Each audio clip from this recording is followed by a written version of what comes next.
Another edition of the Artist Spotlight Show being brought to you by Music Dreams USA Radio. We play everything for everyone.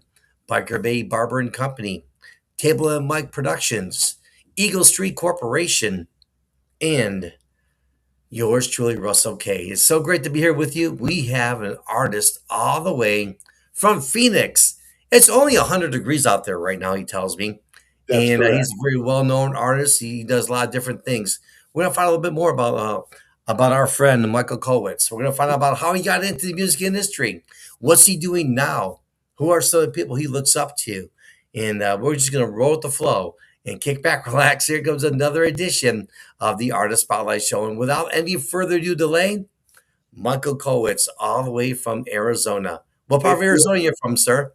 I'm in Sedona, Arizona, so I'm actually 2 hours north of Phoenix in northern Arizona. I am jealous. I love Arizona. So we're going to open up the show. I'm going to tell you a funny story. I was up in Vegas doing an event, right? And I rented out a convertible from Vegas. I drove from Vegas through the desert to the most popular spot, the Grand Canyon. So I drive up the Grand Canyon, right? And little I know that it kept on elevating and elevating and elevating, right? So it actually gets cooler. The higher you get, the cooler it gets, right? So I Yes. have a short sleeve shirt. I have my shorts on. I'm driving in the parking lot with this Corvette, right? These people are like looking at me. They're like, "Aren't you cold?" I'm like, "No, I'm from New York. This is like springtime for me." And they started laughing. So I had an opportunity to check out the Grand Canyon. That's something I always wanted to do. And so I actually had an opportunity to do it. So I love Arizona. I just love that whole area. I'm jealous. So what we might have to do now is we might have to cancel this show, reschedule it. I'm gonna go to where you are, and you can come to where I am, and then we'll flip flop roles. Sounds good to me. I'm always up for adventure. Well, it's so nice to meet you. And again, Likewise. yeah, thank you so much for coming My on the show pleasure. today. Thank you. Let's start off a show like this. All right. Why don't you like tell our listeners to watch that we'll be watching later? How did you get into the music industry? Where are you right now? And what is some of the best advice you ever got? Hmm. Well, it all started in Southern California when I was a young musician. I met the inventor of this instrument, Emmett Chapman, and it's called the Chapman stick. It's a rare electric tapping instrument that has elements of guitar, bass, and piano all rolled into one just by lightly tapping with both hands on the strings. Um, I still remember it's almost been 50 years since the day that I went to his home in Laurel Canyon to buy my first instrument and take my first lesson. And that day changed my life and actually changed my whole life path, really. How long did it take you to get used to playing that instrument? I mean, you showed it to me before we went live on the air. That's like really, really cool. So how long did it take you to get acclimated to that instrument? Well, I'd say it was several years before I felt comfortable with it, but before I knew it, just a few years later, Emmett Chapman had me helping him out at trade shows and other events. And at that time, virtually no one knew what this instrument was. Unfortunately, that has not changed. It's still one of the rarest, most little known instruments, and ironically, one of the most versatile musical instruments ever devised. It's only been around since 1974, and I met Chapman in 76. So this December will be my 50th anniversary as a Chapman stick player. What do you think some of the pushback is on that instrument? Is it maybe because it has multiple functions it can do, or maybe like artists are so used to playing just one instrument? What do you think is the reason for that?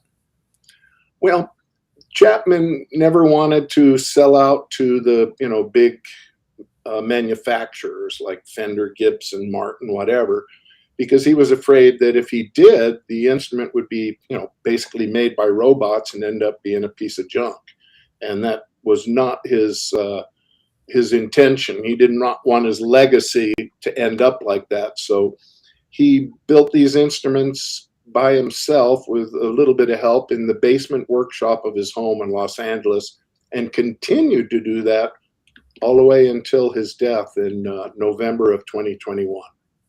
Wow. And that was going to be my next question. Prior to him, passing away, and blessing to him and his family. Um, what was it like studying with him regarding the Chapman stick? I mean, what did that look like? It was mind bending. The first day I met him, I went to his house and it felt like I was entering a mad scientist laboratory. I bought the instrument and he goes, "Would you like to take your first lesson?" Of course, I answered yes. We went upstairs to his studio, and my first lesson was almost 3 hours long. Wow. It was like he was trying to stuff everything he knew up to that point into my head all at once.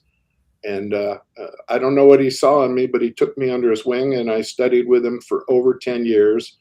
He became my mentor and also lifelong friend. That's amazing. So let me ask you this. Now you're well known with Mr. Chapman. What type of feedback are you getting? Are people actually reaching out to you now and asking you to maybe give them lessons and get more acclimated with that amazing?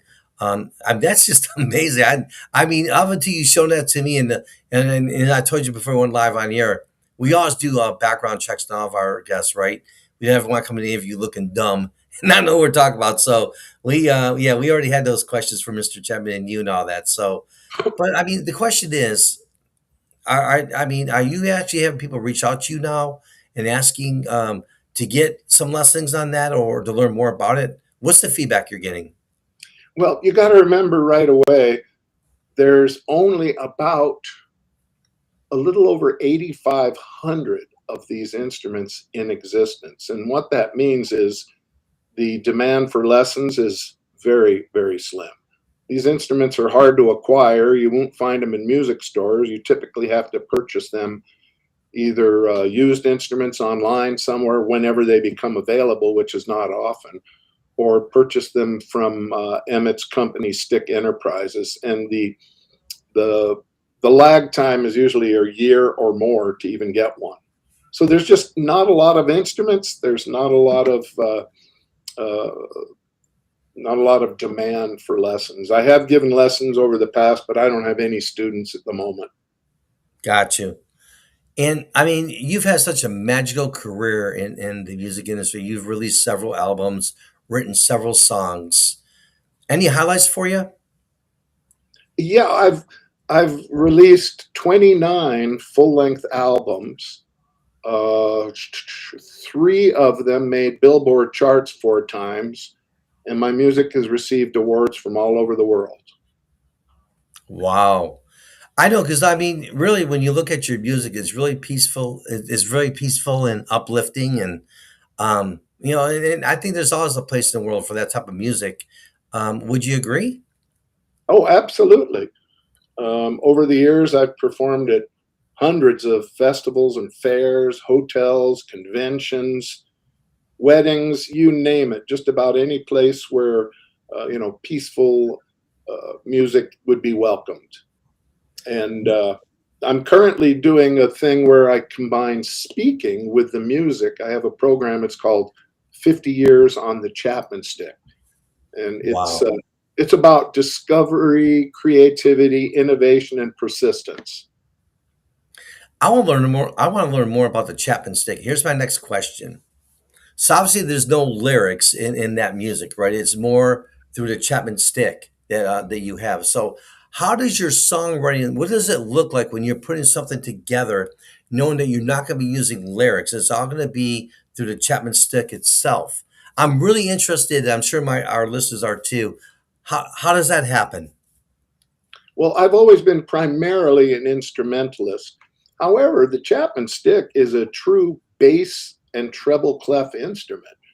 Uh, think of a piano where the left hand plays mostly bass patterns and chords, and the right hand plays chords and melodies. The stick Mhm. is exactly like that. The left hand plays in the bass and the right hand in the melody. So it can be used for any type of music. And if a person really sat down and studied, they could learn how to read literally piano music for the Chapman stick. Wow.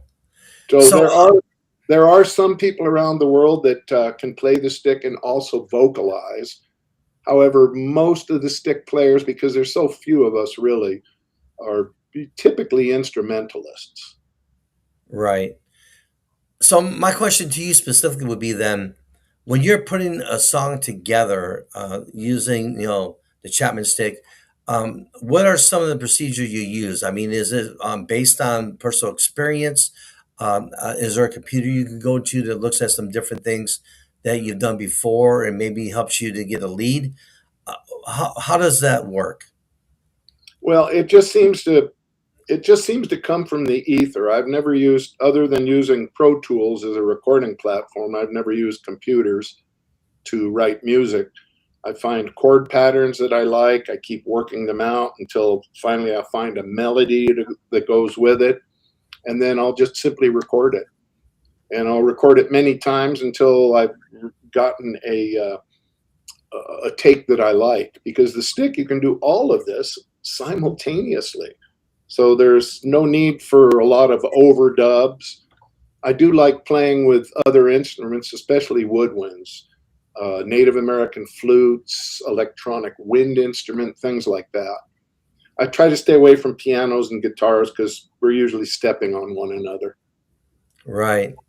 Yeah, I mean that's like so cool of what you do. I mean we've interviewed hundreds and hundreds of people, and I can honestly say you are the first artist, the specialized artist of what you do that's ever been on the Artist Spotlight show. So we're totally pumped about that, and yeah, yeah, that's what I love about our show, right? We have a platform, and it doesn't matter where you come from, what you do. If you got a story, come on to the Artist Spotlight show and just tell your story.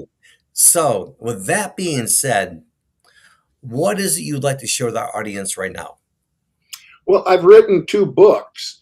It dawned on me one day that I was one of the very few people who learned this instrument from the inventor in the beginning. And I felt it was necessary to chronicle what happened at that time, from my perspective as a student. So I wrote one book. It's entitled, well, here, I'll show them to you. Stick with it. Oh yeah, we just had that happen not too long ago. Oh This yeah. was,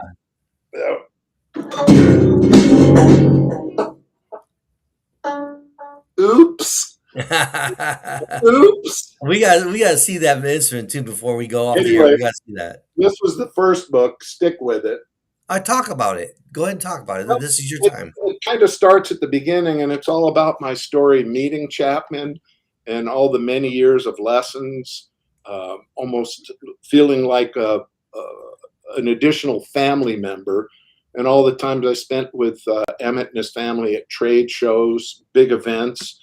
We demonstrated the stick 2 years in a row at the gigantic US festivals in Mm. Southern California, and that would have been the early 80s. And then during the 80s, the stick became more better known thanks to a musician named Tony Levin, who was the bass player for Peter Gabriel. And he also doubled on the stick. In addition, he was also in the group King Crimson. And so, of all the stick players, he's probably the most well known because he's toured around the world and actually played the stick in front of people, which we're very happy for. Thank you, Tony. That's amazing. That is And so then cool. last year, I wrote another book because when you play a bizarre instrument like this and you've spent almost 50 years with it, you learn things. And so what I did was I wrote 57 short chapters about the things that I've learned playing music on a still little known instrument. Wow. How cool is that? That's amazing. So let's talk. Let's continue on your musical journey. I mean, as you mentioned at the beginning of the show, you've been all over the place. You've played everywhere. So, are there any favorite venues that really you like a lot that you wouldn't mind going back to? Well, I lived in Hawaii for 6 years. I was the resident musician under the banyan tree in Lahaina. Oh wow. Unfortunately, all of the places where I lived and worked in Lahaina are gone. They all burned down in the the tragic fire in Lahaina, which is the third anniversary, is just a few days away, but the entire downtown of Lahaina gone. And Oh, wow. fortunately, the tree is still there. They had to chop down about half of it, but all of those places are gone. And when I was there, I was able to meet uh, people like Carlos Santana, who came up to me out of a crowd at an art fair. And we got to chat for about 10 minutes. He knew what the stick was, and he told me that my music was a gift of the heart. And that meant a lot to me. So the current program that I'm doing, 50 years on the Chapman Stick, I want to use that same gift and share music, creativity, stories, and warmth. Wow, it doesn't get better than that, my friend. I mean, that's amazing. And thank you for making music great and what you're doing. I mean, the Chapman stick is like, I'm learning a lot. That's the other thing you love about the show is you learn so much, right? You just when you think you know everything, it doesn't how long. I've been in the music business for a long time and record labels. I've done it all, but I've never ever had an opportunity to sit down with artists like yourself and talk about the Chapman stick. That is like so cool. I mean, wow. I'm just like I'm just like, man, this is wow.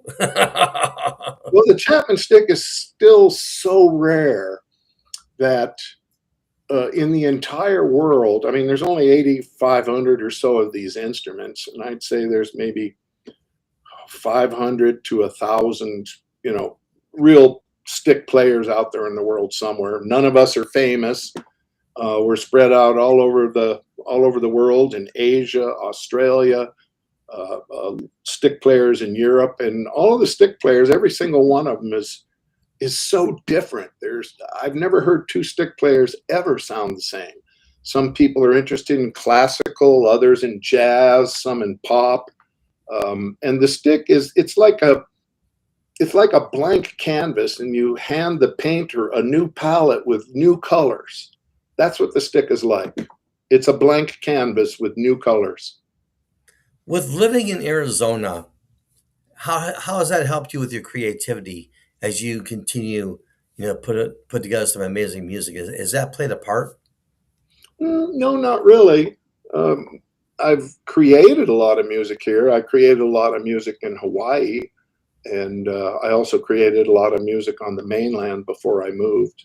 But I've lived in the Sacramento area, then Maui, then Lake Tahoe for a year, and then 2 years in Palm Desert. I lived here in Arizona for most of the 90s in Scottsdale, and I just loved it. And I always wanted to come back here to Sedona, which is just a little tiny, 10,000 person town in the Red Rocks. It's quiet, it's peaceful, it's a dark sky city, so you can see the Milky Way at night with the naked eye. It's just beautiful. Wow. I'd Yeah, say it would inspire my music. The three albums I'm best known for is the Serenity series, and Serenity, peaceful music on the Chapman Stick, then Serenity 2 and Serenity 3. is there going to be a Serenity 4? No, I don't think so. I did the Serenity series. The Serenity series consists of, I believe, 52 individual compositions or songs. So I think I covered it. That's awesome. Are you working on any new projects right now? At the current time, I'm just working on my speaking project.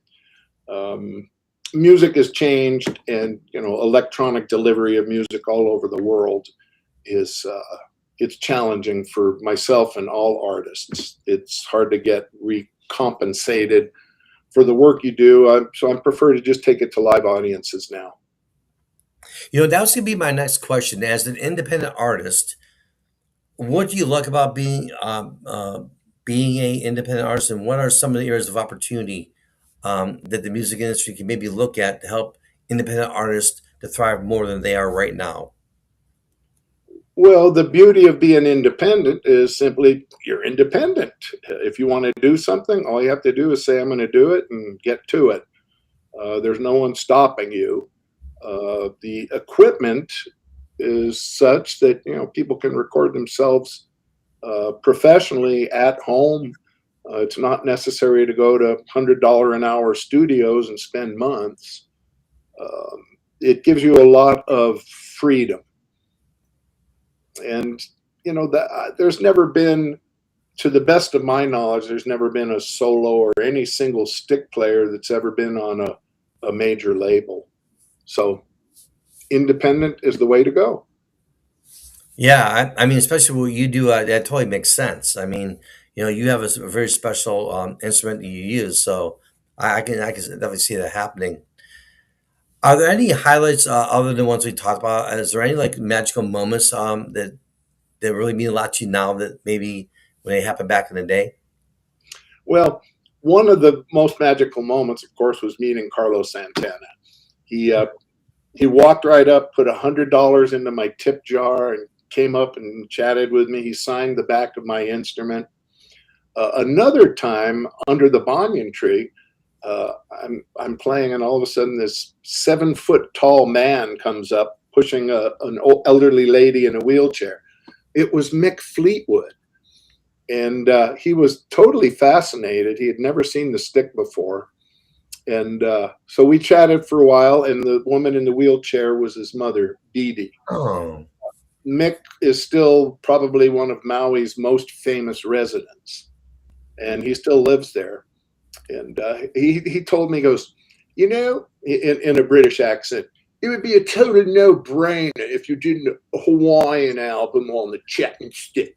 And he was right. So I did several albums in Hawaii using Hawaiian standards.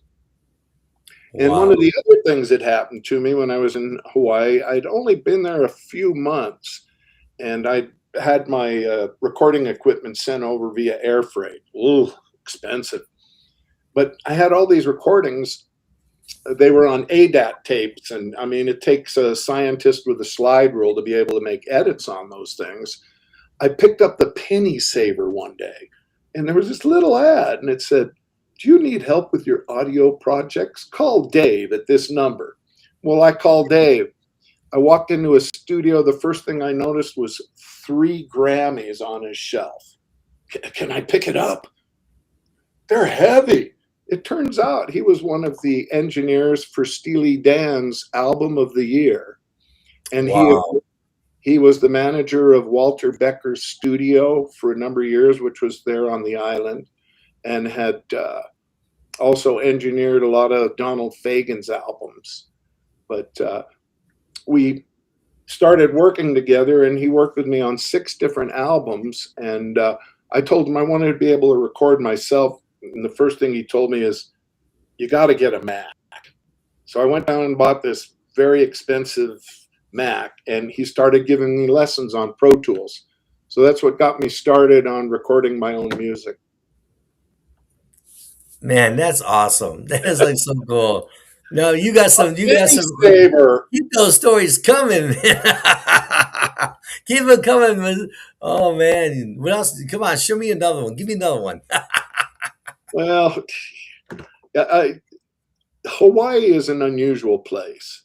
I was uh, I was hired to play at corporate events, and one time it was over on the island Lanai, which means you take a ferry over there. And I get there, and I thought it was just like a cocktail party, but they had this huge stage set up, and there's like a rack with a half a dozen guitars, a stack of keyboards, drums, and I'm going, "Oh, what's going on here?" Well, it turns out I was the opening act for the Goo Goo Dolls at a corporate event by Cisco. Apparently, Wow. Cisco's CEO at the time was a big Goo Goo Dolls fan, and so that's how that all came together. And then the next day, we're all going back on the ferry, so I got to chat with them. But I had no idea. I thought I was just playing at a cocktail reception. Wow. Yeah, the Goo Goo Dolls are from originally from Buffalo, New York. That's No right. kidding. Yes, the Goo Goo You Dolls can't are blame from me for Buffalo, getting New York. out. Mhm. Yeah. Who'd And want to live in Buffalo? yeah, they got their break and off to LA they went. And yeah. So they come back to Buffalo all the time. They do some charity events, so on and so forth. So, believe it or not, there's a lot of there's a lot of good musicians in Buffalo, New York. There really is, and in the Artist Spotlight show, once we go on the road, that's one of the places we're going to hit. We're going to hit Buffalo, New York, because there's a lot of good talent down there. You got the Goo Goo Dolls. There's some really good live bands down there. So let's see if we can find another Goo Goo Dolls band. That'd be Okay, cool. well, as long as you make the trip during the summer months, Oh, I tell would me about it. I I ain't would going down definitely during the be winter. there. I mean, that's why they're so good. For 6 months, they're locked inside to practice. There you go. You might be onto something there, Michael. You might be onto something there. We call it woodshedding. All right. So we now come to the portion of the show. We're gonna call this portion of the show. It's time to know more about Michael Horowitz. So, are you ready? Sure. Mr. Horowitz, are you ready? All right. Horowitz. Coffee or tea? Horowitz. Yes, Kolwitz. Coffee or tea? Oh, a coffee. Sunrise or sunset? Sunrise. Mountains or the beach? The beach. Okay. All right. So, cats or dogs? Dogs. What is your favorite comfort food when you're writing music? Pizza. Any special kind? Yeah, just about anything really, except no anchovies. Thank you. All right. What's your favorite destination? Ooh, right now I'd say Florida. Oh, Florida, man. I do the morning show, and we're gonna stop there for a minute. So I do the morning show, and we have these funny skits. Our morning show is kind of like it's built on like comedy and these funny skits. Every time we need to get a funny skit, we always go to the state of Florida. Now, recently they had this Amish guy in this homemade car. It was like a house. You could go to TikTok. You can see it. This guy's he made it. It's a very long car, and it's like a house in the beginning. He's actually inside his house. He has the steering wheel there, and these cops are trying to chase him down the road. It was just hilarious. I mean, oh my god! All right, so vinyl, CD, or streaming? Oh, CD. Oh, you still like CDs, huh? Yeah, I don't buy many anymore. They're just harder to find, but I'm not I'm not a big fan of streaming. Okay. What about early bird or night owl? Early Which one bird. are you? All right. What is your favorite movie? Ooh, favorite movie? Ooh, sorry, I can't. There's just too many good ones. The best one I've seen recently was that F1 with Brad Pitt. Oh Formula yeah, One. yeah. That's got some. Whoa, whoa! Those guys are I love nuts. it. Well, partially nuts. All right. What about your favorite TV show? I don't really watch that much TV anymore. Nobody has those kind of I channels. just pick the A team. What's that? Pick the A team. Remember the Yeah, I A remember team? them with Mr. T.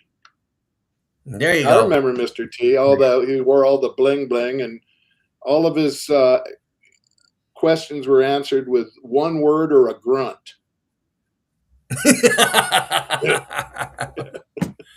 There you Yeah, go. There you go. All right. So what is so if you weren't a musician, right? What would you be doing right I'd now? be a commercial pilot. Really? Yeah, why not? That's an interesting. Well, that's a very interesting job right now. All the crazy things happen with planes right now. It's like what could go happen wrong. It does. So, all right. What's always in your travel bag when you go traveling? What's in my travel bag? I just, of a few items. Always try to travel light. I hate checking in baggage and waiting, so it's whatever fits into my carry-on. All right. What's one song you wish that you would have written? My School by Steely Dan. My old Oh, that's a school. great song. I wish I'd written that. That was a great tune, man. California There tumbles you go. into the sea. That'll be the day I go back to Annandale. Awesome. I have a few more for you. Now, if you could have dinner with any musician in the world, who would it be? Oh, well, they're no longer alive, but I'd choose Keith Emerson. All right. What is one word that describes your music? Peaceful. All right. What's a hidden talent most people would never know about you? Boy, good. Well, I like the outdoors. I love camping. I was a life scout as a kid, so hiking, climbing mountains, being in the wilderness. All right. What is something that's on your bucket list right now? Bucket list. Hmm. I've never been on a balloon. I'd like to go on a balloon ride. There you go. All right. The final one for you. Finish this sentence for me. Music is blank. Life. Awesome. All right, my friend. That concludes. We just got to know more about our friend, Mr. Michael Kolwitz. Thank Thank you you so so much, much. Russell. I appreciate it. It was great chatting with you. And I wish you luck You in too, all your man. future endeavors, especially your upcoming travels. Yes, sir. And we're gonna have you back for part two. By the way, we're gonna bring you back for part Okay. two. And yeah, I want to learn more about the Chapman stick. So make sure you stay by your phone. Our station's gonna reach back out to you again, and we're gonna bring you back. You're so much All fun, and right. thank you for your time today. And you take care of Just hang yourself. loose, brah. That's right. Hang loose. Take care.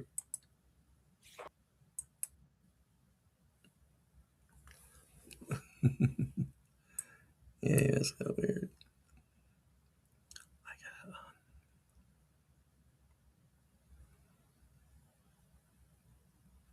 I did.